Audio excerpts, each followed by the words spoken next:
Yo, my sovereigns, what up? This is Boba Fett, uncensored on the internet, with episode 197 of Splinterlands 101. Joining us once again, co-hosts of the show, finest gentleman who ever lived, chairman of the Dow, etc., Matt Clark. Howdy, howdy. Geotrix, you back with us again? Yeah, no, it's always, look, sometimes I skip out a day, but it's always good to be here. Yeah, like I said, sometimes I'll be doing my thing and then I'm like, oh, damn, the show. But by that time, it's a bit too late. So I'm like, I'll skip it. And for those who've been watching our show, you'll know that Blingit is a regular guest on the show who shares our enthusiasm for mass pack openings, which we will be doing on this episode. I've got about 90 on one account and about 80 on another account. But Sarah, how many have you got? Oh, I haven't actually checked this morning. It's Roughly? like 200 or something like that. It's Yeah. heaps, yeah. So that's going to take up most of the show. It is end of season. I have got a pile of gleaned, but I'm actually going to hold on to it just to get a head start into the next rewards. Because, I mean, I think I need like 2 legendaries. I've got all the epics, a bunch of it. So I'm just going to buy what I need to max the existing reward set. I'm going to keep this month's glint for that. But I just want to. When's that coming out? Next week? It's pretty soon. Oh, okay. Next week, 21st maybe? Yeah, 1 week. It's less than a week or something, I think now. Yeah. Oh, interesting. Yeah. So, and also the new Halloween skins are going to be available in the ultimate chests when they make the change. So if you go ultimate chests right now from the end of season, they won't be in there, and they won't be updated. So you can't just like, I'll open my chests next week after. It won't work that way. So it'll probably be the next end of season rewards that will get the Conclave cards in there. For those who don't know, I'm currently back visiting Peru again. Right now I'm in Cusco. I got myself a nice alpaca Patagonia sort of top. It gets quite cold here. The altitude is 3,800 meters. And if you live in the only country left in the world that still uses feet and inches, you can use Google to find out what that is. But it's 3,800 meters here. I'm actually out of breath just saying that's what it's like here. 800 meters. Yeah, so thin. Oxygen so I got thin, some photos I want to share as well that I've a few people have been asking me in Discord to take some photos and stuff. So I'm just gonna this is a classic. I've got to share this one. I saw a couple of these on X and I thought, come on, really? But this is an Airbus A320. You're sitting on a runway just about ready to take off, and this is what you see. It just fills you with confidence, doesn't it? Wait, what? I don't know what I'm looking at. Oh, yeah. Oh, it's the air pressurization. Yeah. So is that normal? As I say, I've seen a lot of videos on X. So normal or not, I don't know. It is, yeah. Let's get to some photos. Did you say 3,800 meters, Bob? 3,800. That's just under 12,500 feet. I just looked up for our American friends. All right. That's really high. That's really. Can you guys see my screen right now? No. Yeah, I see you. Right. Yeah, we're just looking at you. Here we go. So when I first arrived, this is the apartment that I stayed in for a couple of nights. I have a couple of friends here who rent out apartments, hostel rooms and things like that. One of which I'm looking at in Ollanta Tambo for a possible hive hub. I'll show you some photos of that in a minute. But this is the view from my apartment the night that I arrived in Cusco. A little bit of a video shot there of the hills. Pretty. That's the view from the apartment. Quite nice. That would paint up super nice. Oops. It's the wrong folder here. This is from the inside. Yeah, like I said, I don't unpack. I just like I live out when I'm traveling. I live out of a suitcase. I've got these photos I want to show you as well from where I stayed for about a week, I think. So, I put a folder together, but I can't find where it was. Okay, Hive. Plans. There we go. This is the folder. So I'm going to show you a daytime shot now. Now, see this yellow building here? This is the window view from. So I spent a couple of nights in an apartment. Now I'm staying, and a friend has a hostel, and I have like the master suite in the hostel. But this yellow building, Matt, can you make out what this thing is here in the right hand, just below the right hand window? I'll zoom in, but no, I couldn't say. Oh, Aussie flag, nice. It is the consulate. Oi, oi, oi. So we might have to organise a midnight raid or something, go down there and swap out the Australian flag for a North Korean flag or something like that. It's like, yeah. This place here, I walked past. I couldn't help myself. I could not help myself.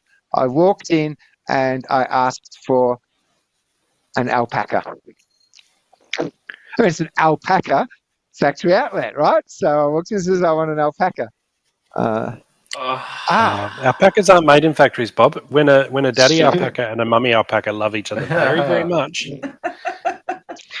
I did a tour inside one of these old world cathedrals, and they have all the way around the wall the Renaissance era paintings. So obviously, the Catholic Church has filled up this place with all of these paintings. And as you're walking around, there's like security guard station places, and there's signs everywhere. No photos, no filming. I think, why? Why can't you take photos inside? And I guess a big part of that is because these are Renaissance era paintings. So there's a lot of stuff in here that they've actually erased from our history since then. Gio, I have a question for you. What is the artist trying to represent here with these pillars? Vortexes, energy.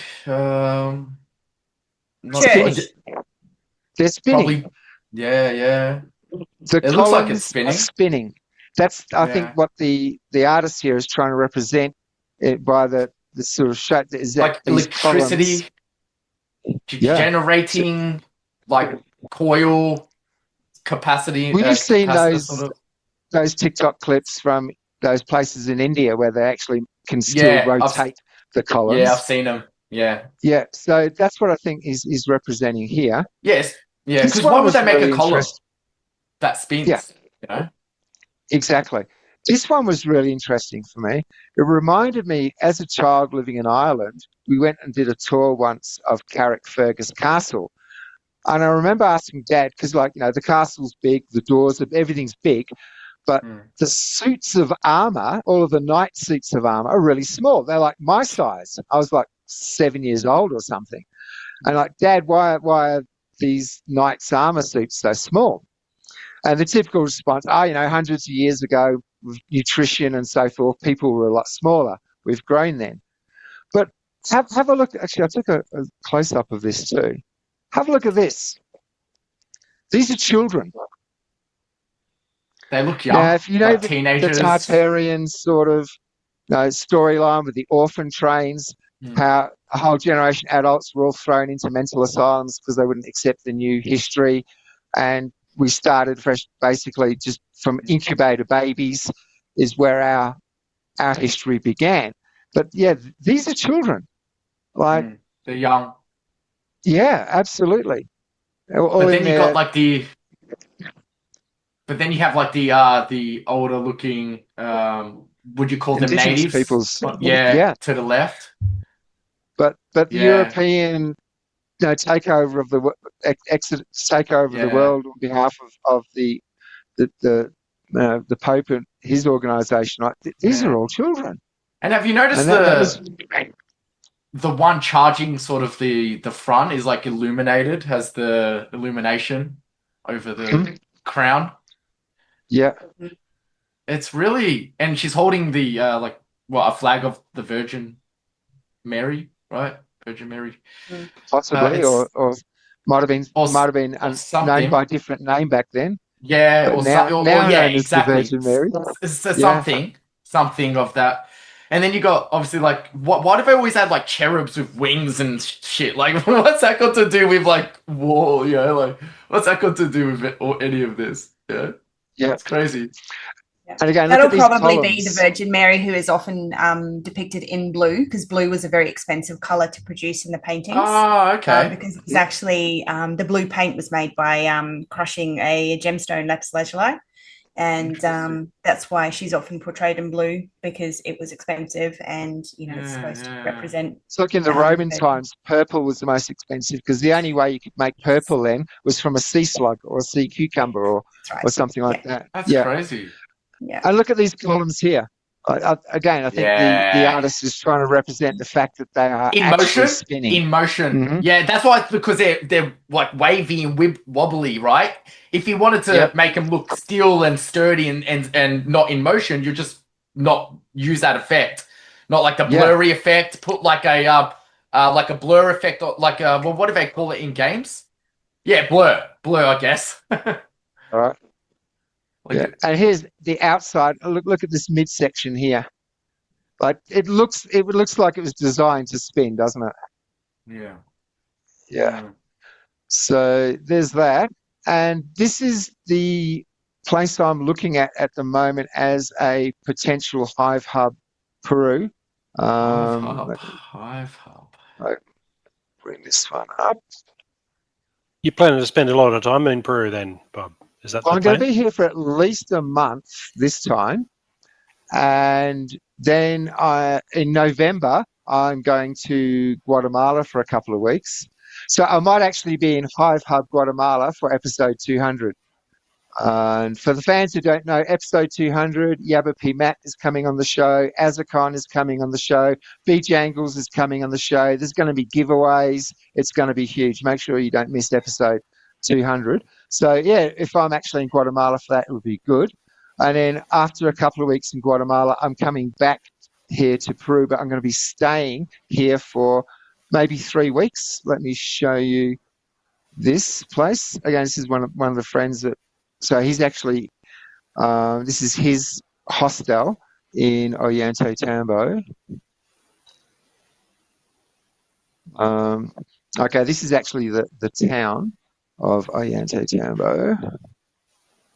This is the archaeological site up here, but all of the mountains, like there's ruins all throughout the mountains. This is his hostel. So there's a camping area here, like you got chickens and all sorts of stuff roaming around. Nice mountain views there in the background. As you can see up here, this is called the Angry Face. You can just make it out here. It's a little pixelated because of it looks like Groot. Yeah, and ruins all through the mountains here. This is like the camping area of the hostel, and if you like to have a little bit more luxury when you travel, this is one of the rooms. It has a self-contained bathroom. This is like a room, so there's a camping ground, or you can rent a room. This is all still on the property. This is the original Inca aqueduct that runs all through the town of Ollanta Tambo, 24 hours a day, 7 days a week. There's water that just comes from the mountains. Where does it come from? This scarcity we have of water, but this water just runs through the old aqueducts, thousands of years old because they're pre-Inca. And all through the town, you'll see the aqueducts running, and people actually, the locals, drink this water. That they laugh at us walking around with little plastic bottles of water yeah. that we buy in the shops, they drink this water. It comes straight from the mountains all the way through the original aqueduct system, which still works to this day. A better shot of the angry face there in the mountains. Another shot. So beautiful views if you're staying here. Look at that. Looks unreal. And this is the owner here, and this is the name It of the actually place. looks fake. It actually looks like a generated image, like the mountains. So yeah, there is Casa. So this is the place I'm looking at. We've had meetings with the owner and some of his partners of turning this into Hive Hub Peru. That's actually Machu That's Picchu cool. there in the background. You can see there. Oh wow. Love to go there. It's on my hit list. Is that a power? Actually, a pylon? A power line? Oh no, it's bullshit, isn't it? Absolutely, it completely freaking ruins it, doesn't it? It does. But anyway, yeah. And here you can see this aqueduct running all the way through the middle of the town here, the original aqueduct system. And yeah, you'll see people just filling up their bottles of water from these aqueducts, fresh water straight from the mountains. Yeah. I think that was all I wanted. So look. I reckon sleeping near that aqueduct, just that sound of running water, is very relaxing. Oh yeah. Tranquil. Yeah. No, it's great, Bob. So, yeah, I'm glad you're having a good time over there. Yeah. So it's quite wonderful. You can imagine, just traveling around, like just exploring these places during the day. It gets really, really exhausting because of the air. Yeah. The altitude. Yeah. So, Sarah, you've had some stuff going on. You mentioned earlier that there was a business thing that you were thinking was coming through today. What's going on there? I know nothing, but I want to. Oh no, I've finally submitted all the paperwork for all the the ABNs and business registration stuff like that for my little creative arts industry stuff that I'm doing. So just getting through and doing some of my coloring pages. I've got a couple of books that are being published soon, and also I am doing a crazy for me, but it's fine. I'm doing a an app. I'm creating an app at the moment, so it's a little bit quiet at the moment what I'm doing with that, but it's being on brand for me. It's dance related, ballet themed app, but it should be good.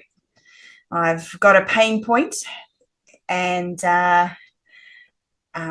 people who I believe are going to be able to afford to pay for that. So I'm going to get the app and see if I can get myself a little business running with that. So it should be good. Fantastic. Would that be something that's just for the local crowd, or would that be more of an international? No, it will be an international thing. So interesting. Yeah. Well, when you have more detail that you want to push, I'd be fascinated to have you back on to discuss that, because that's really cool. It's quite new for me, from the starting to get into that older generation of people, with all this AI stuff coming through, and it's kind of a case of if you don't move with the times, you're going to get left behind, and AI is going so fast. And, all these people just have no clue what's happening with that. I was even, telling my husband just the other day, he wanted to do some workflows for work, just to, for medical stuff. And I'm like, get ChatGPT to do it. And it's like, oh, no, that's not going to work. And I'm like, yes, it will. Give it to me. And, I'm like, ChatGPT, we need to do this. Can you do this? Uh-huh. Can you input this data? I want it cross-referenced. I want you to check it. I want a report made. I want this done. And ChatGPT is like, okay, here's a list of questions you need to answer. And I was like, okay, answer them. Boom. He's like, wow, that's amazing. And I'm like, yeah. Don't spend 6 hours writing it. You've got to work it into your workflow and, those sorts of things. So, yeah, for sure. I think as a research assistant, I just had a weird thought the other day and threw it to Grok. Said, if all of the world's train journeys that have ever happened in recorded history were all one journey, leaving Earth and heading towards the next nearest star, not the sun, what sort of a percent of the way would we be? And it said, well, it said basically if that one journey was one journey at an average speed of a train, it'd take 40,000 years roughly, and we'd be 2.3% of the way to Proxima Centauri, which is the next closest star. I'm like, that's fascinating to me. Like, imagine trying to do that. Like, look up all that information, all those details, and obviously, Bob, assuming that what we're being told about the past is legit, just gotta handball that to Bob and say, keeping in mind the assumptions implicit in the question. Interested to know what Rock 4 would have answered before they had to clip his wings, when they realised that they hadn't put the parameters on him, and he went full on. Truth. Yeah. Yep. Oh, that's cool. And so what about with Splinterlands stuff? You where are your thoughts? What are you excited about? What are you aiming for? Yeah, well, we've got the new set coming out soon with the rewards. So I've got about 4.5 million glint, I think, saved up for that. I'm just missing a couple, like I said to you the other day, like just 1 or 2 of those BCX of the legendaries. And I haven't quite maxed out my gold foil sets, which is, I love gold cards. I always have loved my little gold foil cards. So I'm just sort of, I know I've only got like a week to deal with that and, see if I want to get any more or anything like that. But yeah, looking forward to getting that through and just seeing how we go. I haven't done a lot with the modern set that's come out. And I've got a few things, but not a lot. And I've been playing with the foundation cards as well. So I've got a set of them and just been having a bit of a play with those. I like the simplicity of the foundation games. It's like going back to, those early years when there wasn't quite as many cards available and the rule sets more simple. And, at the moment, if you're trying to play modern, it's just like, I have absolutely no idea. And I guess I just like, oh, look, these cards look pretty together. Oh, let's go purple, pink. And, okay, maybe not quite as simplistic as that, but you get the idea. And, the foundation set, well, I've only got, 4 cards to choose from. So it's this one, this one, this one, and this one. So I like that. I'm liking that actually quite a bit. So, and then land. I've pushed land quite heavily last year, getting my 2 pieces of land that I have up to about 50 something now. I think 50, 60, maybe more. So it's sort of where I am with Splinterlands.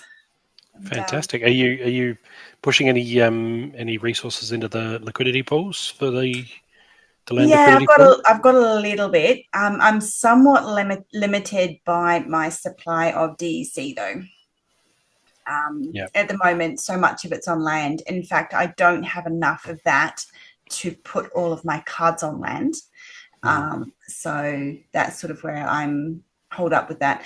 I've been renting cards to put on land, some better cards than I have, finding the cheaper options, that have got, a little bit more production points to them.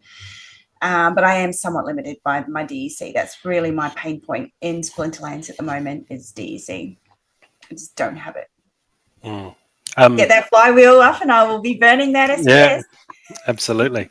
Cryptomancer's posted in the Land Barons channel the other day some interesting updates about the land cards that will just be applicable to land and some of the bonuses and the like. And I thought that was really, really interesting. So if you haven't read up on that, just go to the Land Barons channel and scroll up a little bit and have a look in there.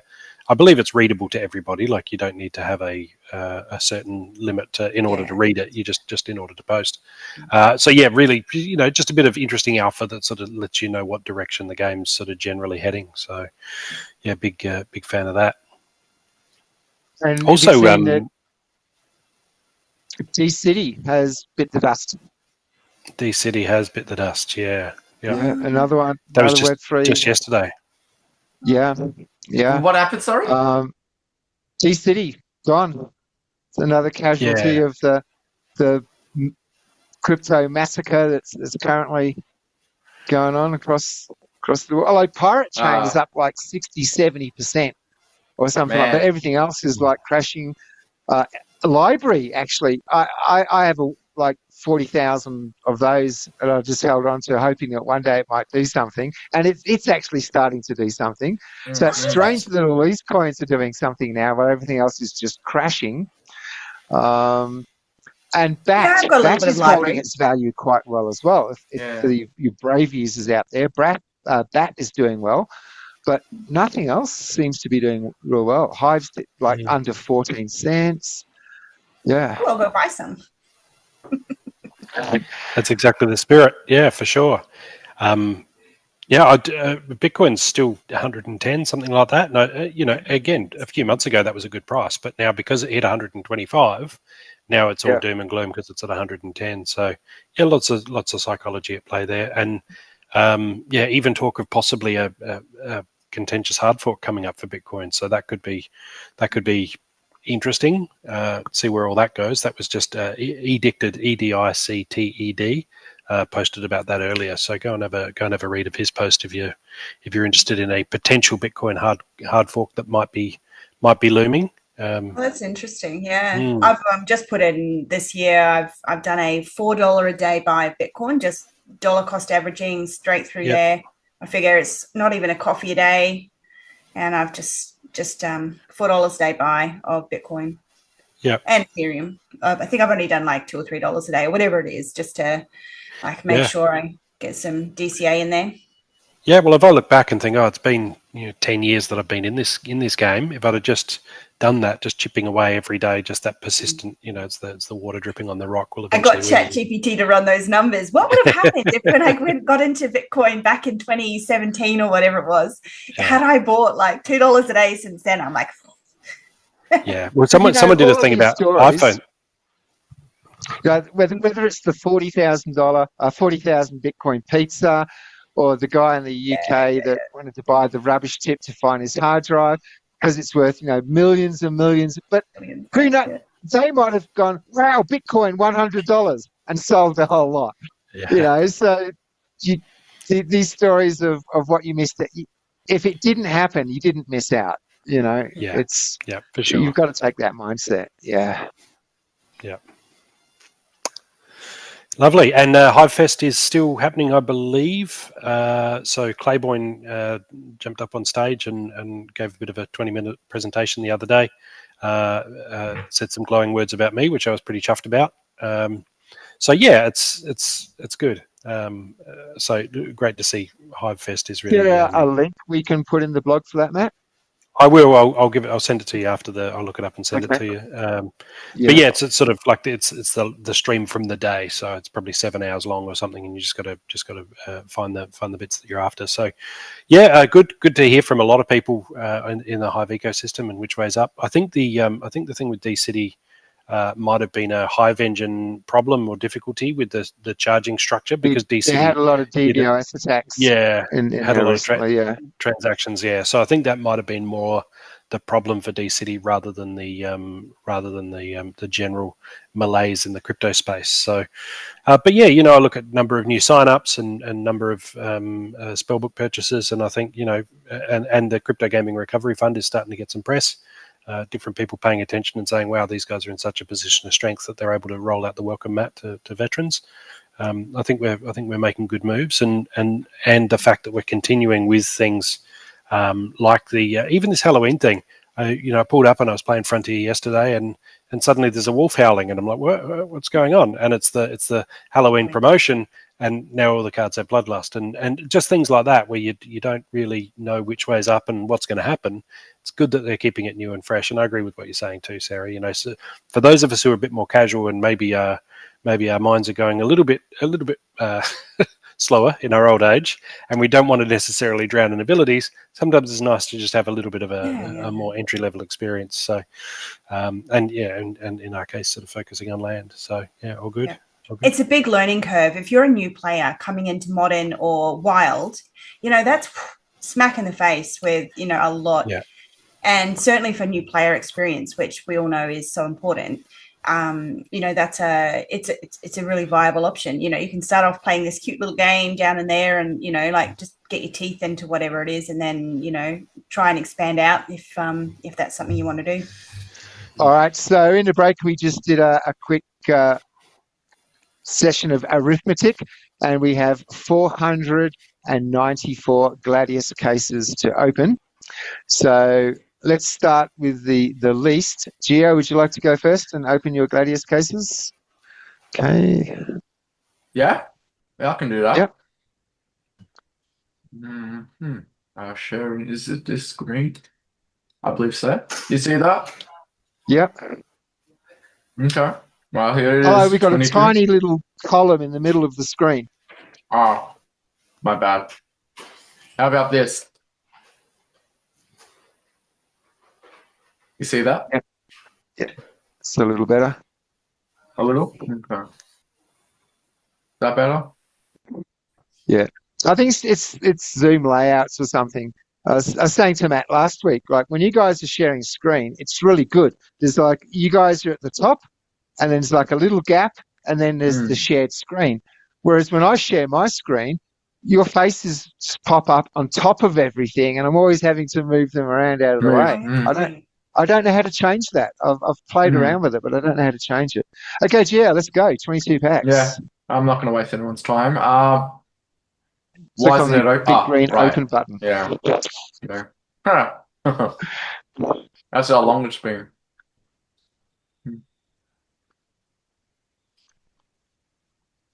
I'm like a boomer when it comes to this game now. I just don't know what's going on.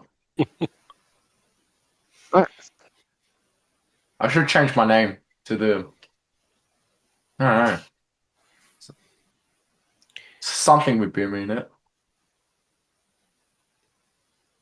There's the girl. There's Quora. Yeah, I've got it maxed now. I can just burn it. You've maxed Quora already? Wow. Wait, I think so. Or close. Yeah, it's been a really long time since I've opened it. Full control bar. All right. Yeah, I need those. Yeah, I need her anyway. So yeah, just pretty much a standard run-of-the-mill opening. So after 22 packs, it's fine. Yeah. All right, who's next, Matt? That'll be me. I would criticize you for the only having 22 packs. You want to stop sharing screen, Gio, so Matt can share his? Sure. Yeah. I had planned to talk smack about you only having 22 packs while I have 31, but I kind of feel like the rest of the show is going to dwarf me, so I might just... look at that. That's purple right there. Let's start with you. There she is. All right. I might just speed things up. Nice. 2 gold crashes. Gold helmet. We're off to a cracking start. There's a legendary. Same one. Larissa, yeah. Yep. Another legendary. Still just one flagellon. I think I only needed one BCX of her to get her to the next level though. So yeah, that's a decent haul. Yeah. All right. Now let's see. I will stop sharing. Who's next? All right. I'll go next because Sarah has the most, so we'll save the best till last. Okay. And we'll start off with my alt account, Tartaria. Open 74 packs.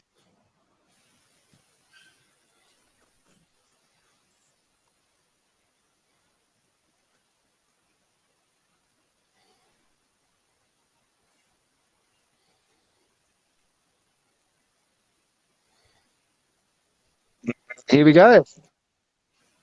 Golf ball straight off. Oh, look at that. Wow. Come on, let's get another gold. Nah, the gold for luck runs out when the legendaries come. There we go. There you go, gold Quora. That is tidy. That's what you want. There's a lot of gold for. Oh, look, another 2 regular Quoras. Solar.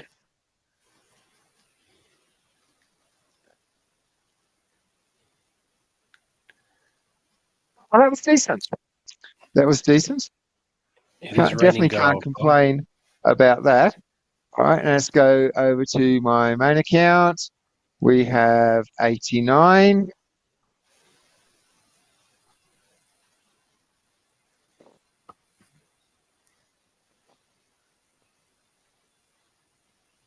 It'd be nice to see some equal luck with the gold foils on my main account. Oh, look at that. Where my mouse is sitting. A gold foil Cora. That's nice. Okay, here we go. It's going to be Gorth. Oh, it wasn't even a Cora. There's Gorth. There's your gold, Gorth. I was one off.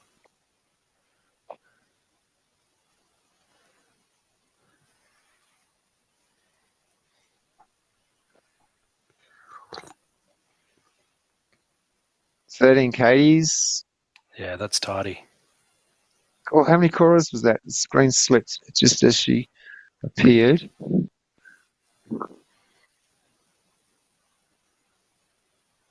Only one Cora. Just the one. Damn. So I had better luck on my alt account with less cards. But still, it's one step closer. It's one step closer. All right, Sarah, how many is it? 278 Gladius cases? Here's the I don't flex. know how I've done that. I think it's because I do the draws on the with the chests in the rewards thing rather than buying individual cards. Lots of merits. I get a lot of merits through that, but yeah. I did want to know if you wanted me to get a couple more, just so we actually have 500. You would need six more then if you want to do that. I don't know. Did you want to do that, or let's make it a nice even 500? Absolutely, yeah. All right, I'll share. I think this is Splinterlands. Can you see my screen? You can see your screen, yes. Yep. Fantastic. Well, I'll just zip into the shop then and do what I normally do to get my rewards, which is just mage chests, and I'll just do that. Can we just see how much glint you have there, Sarah? If you wanted to just scroll up and just flex with how much glint you have just sitting there. Yeah, 4.5 and then mil. Looking at how many Gladius cases we have, and also while you're putting the rest of us to shame, can you tell us what your leg pressing at the moment? Oh yeah, we were talking about that before. I maxed out at 220 kilos. The guys at the gym think that's hilarious because they're sitting there with 140 on the thing going, oh, why is this stupid fat little girl there managing 220? And I'm like, that is actually insane because I weigh substantially less than that, and just standing up is, that's one rep. Yeah. So yeah, you're absolutely smashing it, Sarah. Well done. Yeah. Oh, cracking on. I need to move you guys out of the way to confirm that. There we go. I'll just quickly get these, and then I'll. You could have just bought merits, or do you get more merits this way? Yeah, but I'll zip that through really fast. Right. I haven't seen these little pumpkin chest animations. Oh yeah. I always get the chests anyway. That's why I get so much glint, because I get all the energy, and then it's just a really good productive way of getting everything that I need, because I can get the glint, I get there we go, all the chests. So that definitely pushes you guys over the 500 cases for a long You only need 6. You only need 6. Well, you want the even 500, do you, Bob? Yeah, the even 500, yeah. Oh, okay. All right, no problems. So I'll pop that down to that then, yeah? 6, yeah. Let me just check in Discord. I wrote it in. I'm pretty sure it's 494. I don't think anyone's going to count, Bob. They're not going to go, you lied, but you're out by 1. Where are we? Open. There we are. 284 Gladius cases. All right. Can I open them all at once? Is that going to work? No, I think 250 is the max. So if you click on that button that your mouse is over, it'll actually show you. Oh, 200 is the max. 200. Okay. So do 84, and then we'll do the 200. Okay, sure. Yeah. All right.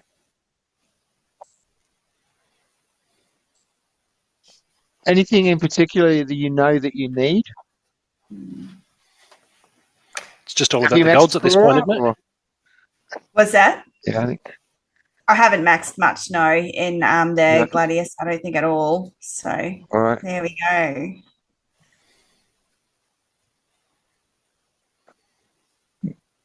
There she is. We're all doing really well with the golds tonight, aren't we?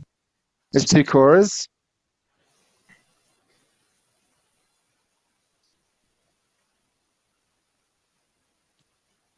All righty. So that was a little bit there. I'll do the big one now. All right. Let's go. I should have something good in here. It better be something good. 200. You'd think so, wouldn't you? You'd hope so. Yeah. Oh, well, there we go. So that's straight off the cuff. 3 of them. Well, I mean, legendary.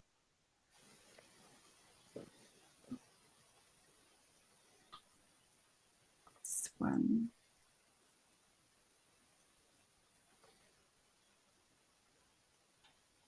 So you're getting 63 of 20, 50 Cora. Yeah, 56 Alvas. Yeah, that's a There's lot. 24 Katie's in there as well. I thought, for some reason, I thought that was gold. Yeah.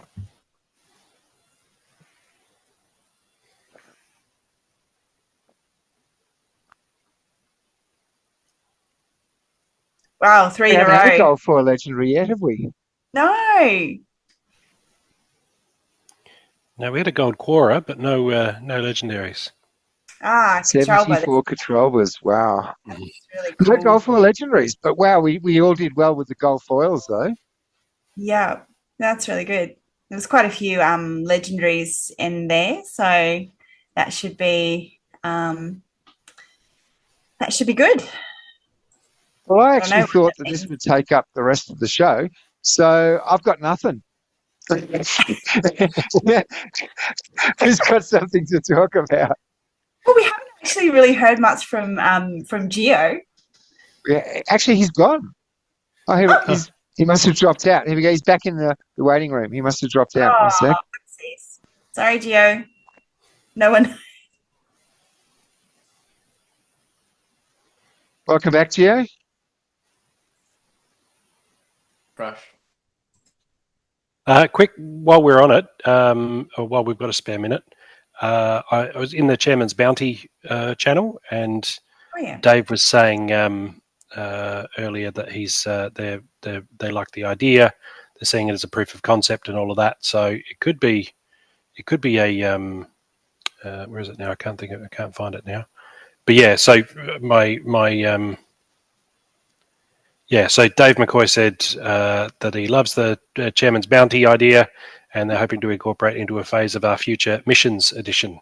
So I'm pretty chuffed with that. Obviously, over the years, you have ideas, and some of them work and some of them don't. But if this one sticks and they make it more of a thing, then I'd be pretty happy about that.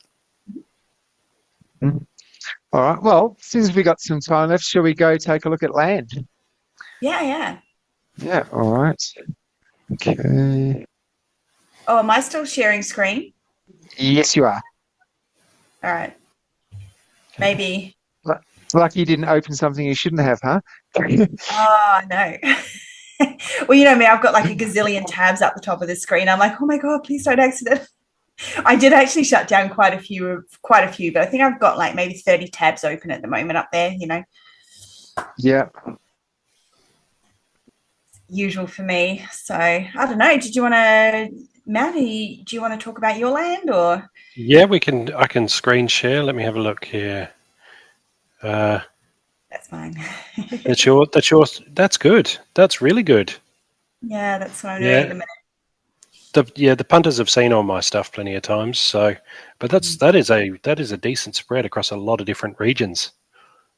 Yeah, it's more to manage. I wish I hadn't done it that way, but just it's just the way it happened. I sort of, swiped the bottom of the market on Peak Monsters, trying to pick up anything I could that was $12 and $12 a land, and that's what I did. Whee! You can always consolidate in future, right? Sell them and consolidate into whatever whatever you want to focus on in future. Yeah, so I'm just dreadful. That's at what I've been doing lately. I've been trying to get everything into Queenstone, and because when we first started, we didn't know what to expect. We were trying all sorts of different things, but now we know what is. Yeah, I'm trying to consolidate all of my plots into Queenstone. I have a plot for sale or for swap. If anyone's listening, I have a plot in Lumley that I would like to swap for a plot in Queenstone, preferably a plot that would do either grain or I'm self-sufficient in grain. Stone. I want a plot in Queenstone where I can actually quarry stone, and I have a plot in Lumley to swap for that. If you're interested, hit me up on Discord or comment on the post. Nice. Want to talk us through what you're doing, Sarah? Oh, I'm just having just a little bit of a swizz around and see where I am. I do like to, log in and look at the resource list because I am a bit of a hoarder when it comes to this sort of stuff, and I'm dreadful at selling anything. So I often end up with quite high up on the list, there we go, of total amounts of things. Just because I'm dreadful at selling stuff because I never know if I'm going to need it, and I know I probably should exchange some of it for DEC, but so there we go. Look at that. For Do you small use Beaker's land management site at all to see how you're going on leaderboards and resources and things like that?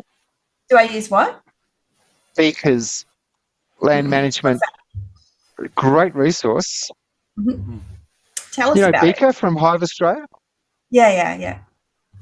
Well, let me show you. If you want to stop sharing for a sec, I'll open up Beaker's page. Stop share, yep. Okay. That's funny though, because that page that Sarah was on, I've never actually gone to that page and looked up any of my stuff at all. I just haven't clicked on that tab. So there's so much more that you're always going to be missing out on something, even when you think you're across it all. But yeah, swapping half for DEC and then putting them all into the liquidity pool, that's generally going to be your best way to kind of hoard your resources, but also get some benefit from them in the meantime. Yeah, so you've never used this page before, Sarah? No, I haven't, no. Yeah, Beaker put this together. Look up her account then. All right. Oh, yeah, sure. Look up Blingit and see how it all looks. Yeah. Dashboard, or actually, have you seen the deeds? This is a great area to actually see exactly what each plot's got all in one place. Look at this. Shows you the monsters you've got on there, what's happening, whether your production is good look at or those bad. Little ones. Cool. Yeah. So it's quite the one main reason I come here though is for this one, for the trade hub positions. Oh yeah. So you can see, for example, if we go to wood, we see 5% Matt, of the you've dropped a place, Matt. 4.83. No, isn't it weekly? I'm not. You were number 4 last week when we checked this. You were number 4. 12th. The 12th was updated. So 4 days ago. 4 days ago. This is saying it's saying I'm at 5.2 according to the actual Splinterlands site in the markets tab. It's saying I'm 5.2 with 5.2%. So I don't know what's going on there. Beaker's obviously just throwing me under the bus personally. I'm going to choose to take that. This one's 4 days behind. It's the 12th. Okay. Well, I last harvested 4 days ago, so that might have just missed the cutoff then. All right. Cool. Yeah, I've got quite small positions in this. Just from very early on when I put some stuff in there. So let's harvest my plots.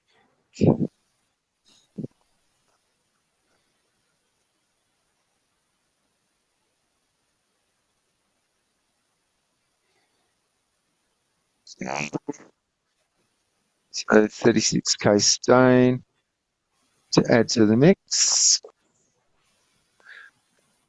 Actually, I do want to sell this plot in Heartshine as well, or swap. Okay, or swap for another plot in Queenstone. Yeah, we really didn't know how it all work and whether there'd be an advantage or benefit to having plots in different regions as well, or even different territories. So when I was I grabbed chunks of 21 or 28, went with multiples of 7 in different territories.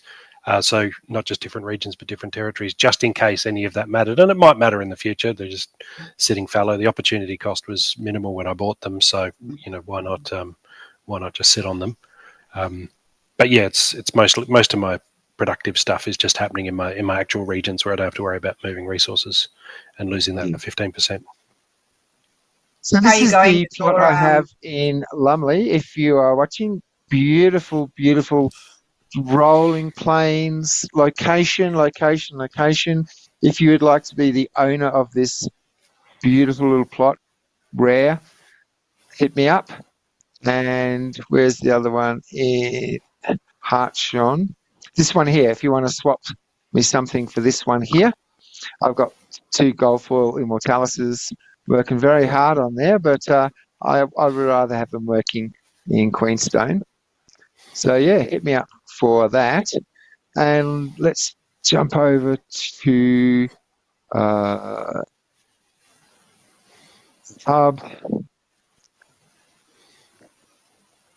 Okay, wood. Wax.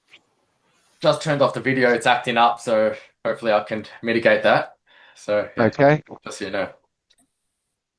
Right. So that's the wood done.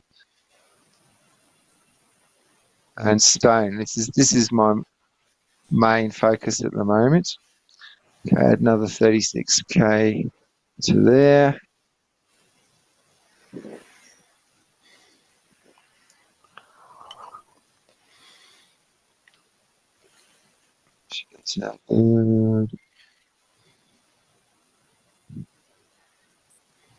So I've got 0.273 of the stone market. So what's the goal? 1%? That's a worthy, I think considering some of the big hitters in here. I think that's a worthy attempt to go for that. Yeah. Yeah, totally agree. To Beakers. Again, this is 4 days old. Boba Fett 54 at the moment with 0.25. Well, I'm almost exactly 1% of the stone pool, 1.051%, and that is 1.84 million stone and 136,000 DEC roughly. So yeah, mine are all really low now. They were higher because I put this in early on, and I did have a few percent of those, but now they're like 0.003 of stone. Looks like $5 contribution, whatever it is. So 11,000 stone, 28 wood, 45,000 grain, that kind of sort of amounts. But yeah, you got to keep throwing it in there, otherwise you get left behind as others throw it in on top. But it's good. Like liquidity pools benefit a lot from having high liquidity, and that if people can move larger and larger sums through those pools, then it makes the game more viable and interesting and fun too. Everyone can chase their own strategy, and yeah, I love it. So you reckon sell a little bit of it and use the DEC to buff up the pool with the rest? Well, that's what I do. I actually sell all of my resources for DEC except for wood, and then I roughly make it's not far off all of my resources except for wood. Swap them for DEC, and then I have about as much DEC and wood, approximately same value, so that I can just throw that into the pool. So that to me has been just the easiest and simplest way to really push on hard. I'd like to get to 10% of the wood pool. I think if I can do that, then I'll probably start trying to bring the other resources up to that. But I've just got 37. Region 37 is just heaps and heaps of forests, and I remember you I saying just you want had to a hit lot of that forests. really hard. Yeah. Well, And why I've got a don't you castle in hurry the up swamp. and sell that stone there, Matt? That should bump me up one or two if you get rid of all of that stone. I'll of remove yours. myself from the pool. Well, I sell the liquid stuff, but once I put something in a pool, I leave it there. Okay. Yeah. All right. Anyone else got anything else they'd like to touch on or show us or brag about? Bragging rights, show off, interesting, or we could do some battles. What's everyone feeling?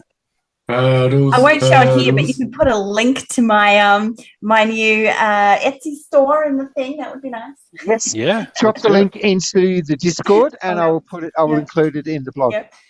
For all you Splinterland players that are interested in dance-related stuff, because I'm sure there's heaps of you.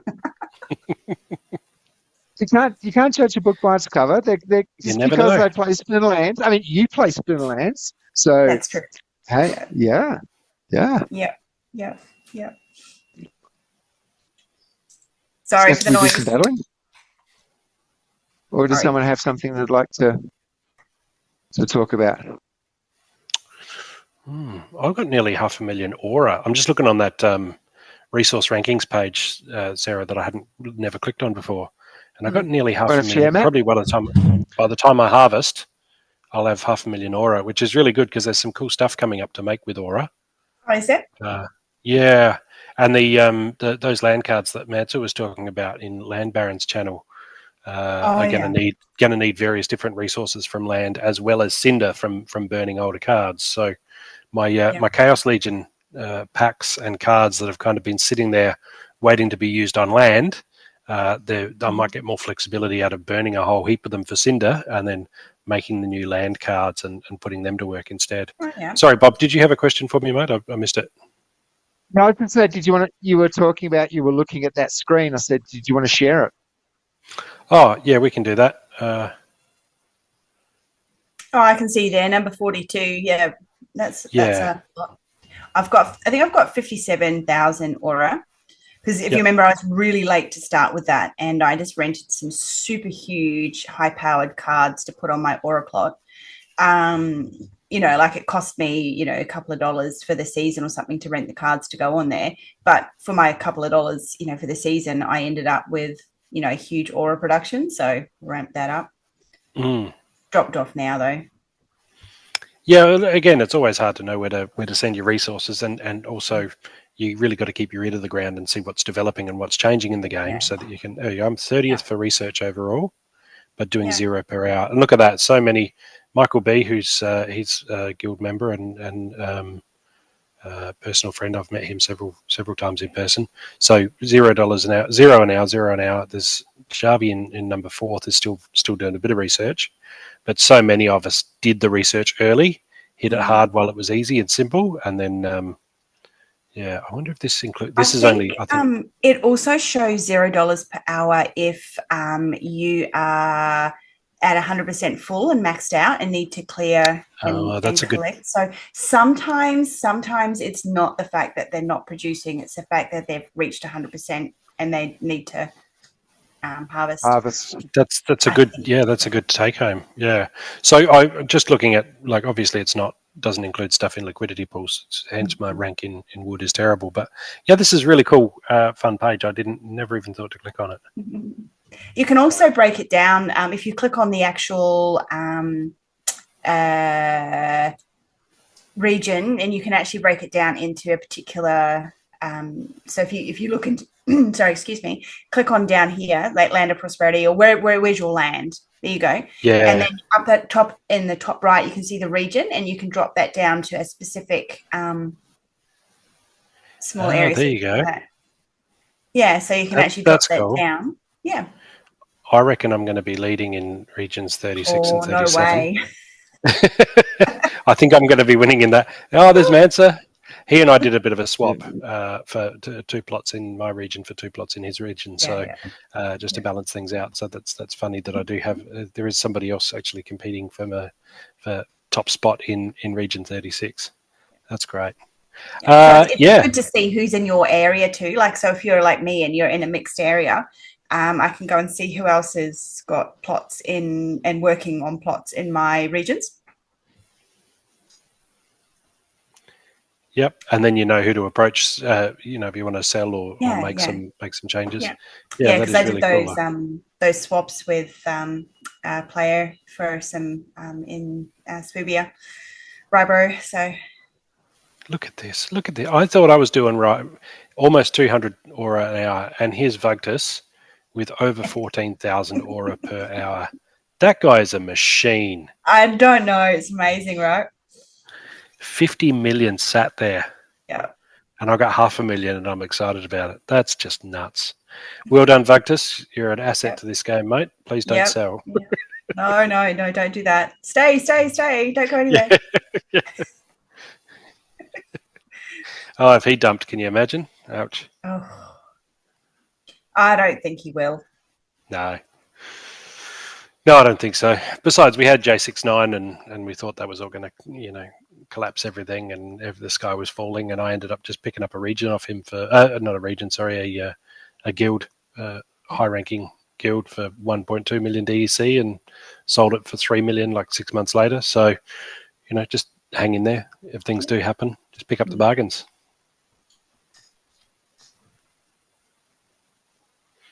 Oh, challenge is coming. I'm not going to pick a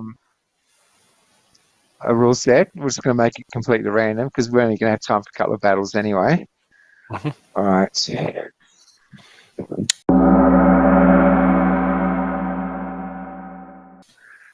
Do we have the option? Keep talking. Oh, you've challenged me. Yeah. What are you doing, Bob? You're challenging me. Yep. Bring it. Do we have the option of rule set? I left it random. I left it completely random because we've only got time for one battle, maybe two. So I didn't see the point in continuing on as part of the rule set challenge.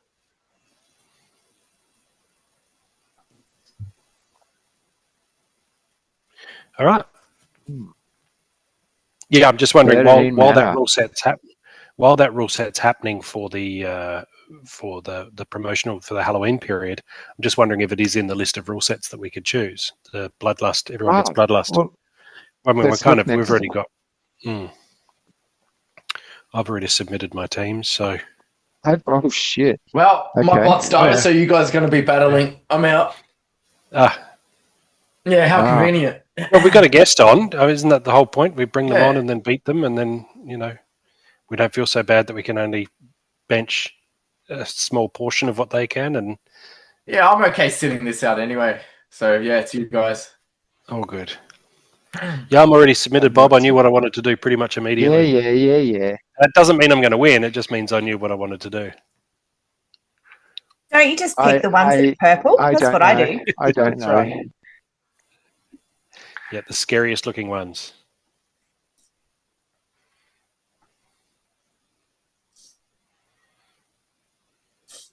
Yeah, Jeez, I don't know. You got a bit of dodge there. You got phase, but I've got you for speed, and I got last stand.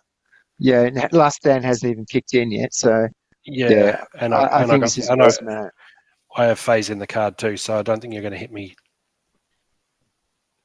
Speed. That was a quick battle. All right, Matt, you want to send one to Sarah?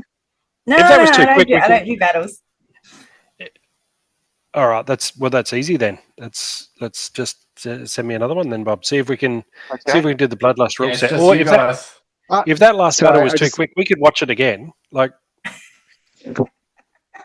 yeah, I could reduce the speed to like one speed or half speed or something. Right, so analyze the. Speed's actually my. There was a lot of analysis to do in that battle for sure. Yeah.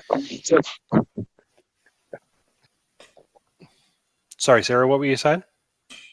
Just with picking teams, it's not the color purple. I actually go by speed. So I'm normally, as a general rule, like I go for fast and get them, and speed's one of my little thing. I win a lot of battles just because I pick teams that are high speed. Yeah, and sure. no pressure, Matt, that you're going to accept.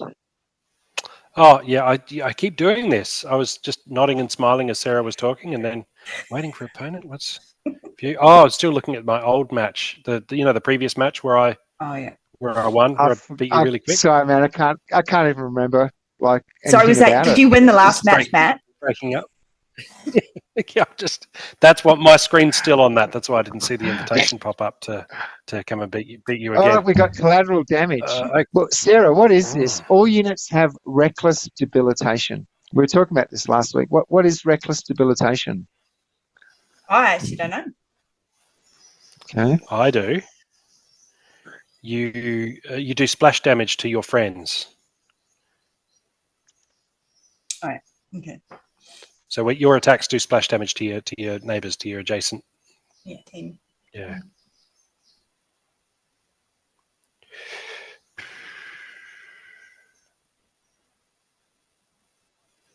I like my Bramble Pixie. Bramble Pixie is an excellent card. Yeah.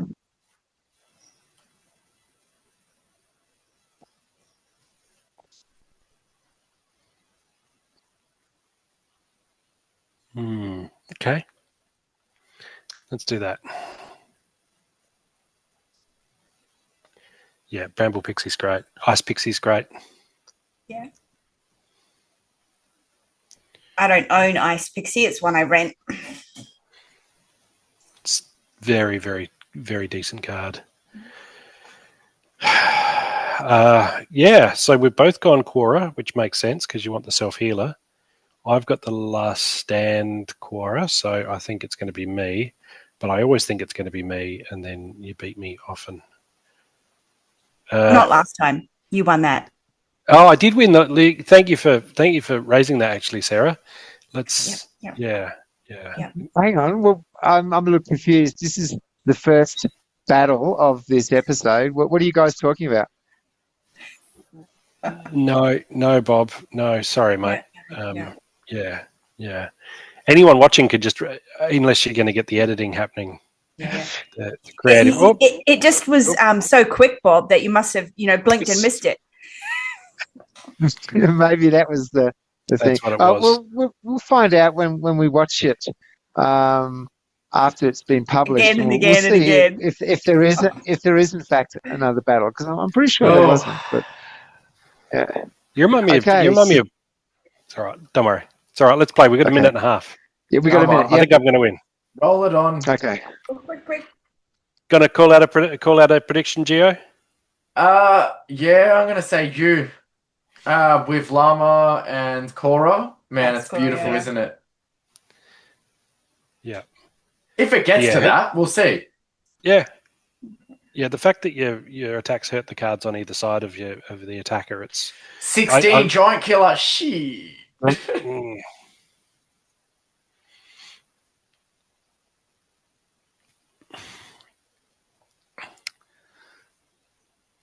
I struggle with this in Frontier mode. I don't think I've won a match in this rule set in Frontier mode. I'm not maybe looking too much great, am I? damage your way and giant killer. Yeah. Wait, it's Cora 9 or 10. So thanks for joining us on episode 197. We will be back next week with 198 on the countdown to episode 200. Thank you, Thanks Sarah. for coming on the show, Sarah. Thanks, guys. Good to Bye. And we'll see